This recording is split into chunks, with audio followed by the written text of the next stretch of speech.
Morning. November is National Diabetes Month. It was originally designed to increase awareness of the disease in people, but vets are using it to alert pet owners, cats and dogs, yes, they can get diabetes as well. And if untreated, it can be deadly. And joining me is Dr. Rachel Campbell, Medical Director for Pet Wellness Clinics in Bela, who knows that you have treats in your right pocket. Yeah, I brought the treats out a little too early. So she's just looking a little hyper. I get it. I love treats too, so she's I get it. What's in your pocket?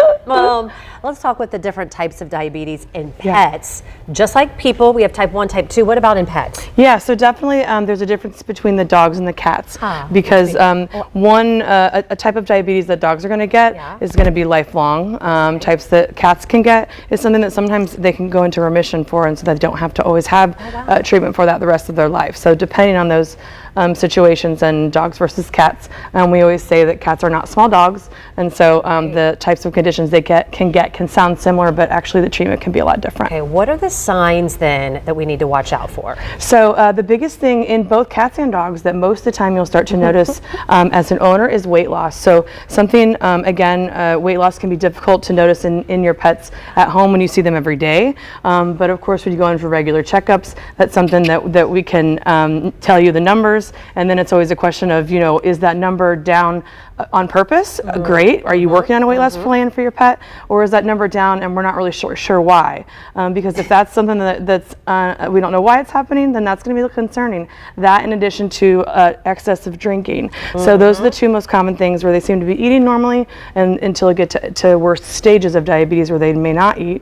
It seems like they're eating normally but losing weight rapidly. Yeah. Those are two really concerning symptoms because that doesn't make sense in cats or dogs. Like what is happening? She knows that she needs one more treat. Listen here. Let's talk about, as you see there, you said the excessive thirst and urination, the weight loss, and increased hunger. Let's talk about treatments now, because just like with people, you can treat animals with insulin. I didn't realize that until last week we were talking about this. Yeah, and it's obviously a big undertaking as a pet owner. In certain situations, it depends on your schedule. It depends, because most of the time it's twice a day insulin injections that requires needles. Of course, I have several clients that are terrified of needles. Understandably, and so that's something that we have. It really is case by case. Food changes. There's things we talk about that as well. There are some new products for cats specifically coming out that is a pill form called Bexacat. I don't personally have a lot of experience with it yet, but it is something to talk to your veterinarian about if injections are kind of out of the question. Not all pets will allow us to treat them as well.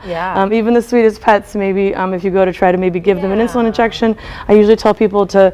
Of course, I don't ever want anyone getting hurt. We try to let people practice on their own pet with saline at the practice ourselves.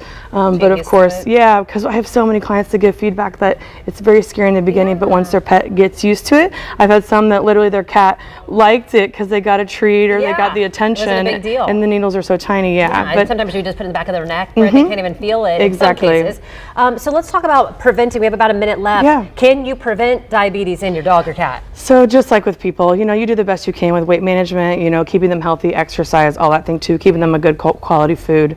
But that's one of those kind of yearly screenings, especially as they get older, and especially if there's anything that we have concerns about their exam, that might be something that maybe we can alter their diet or talk about that as well. I think you've been so good. I think you deserve more treats somewhere. I think you should get one more. Okay, I think you should get one more. Do you want to give Yes, can I give you one? Okay, wait. Flat-handed. Flat-handed. She's aggressive. There's a puppy.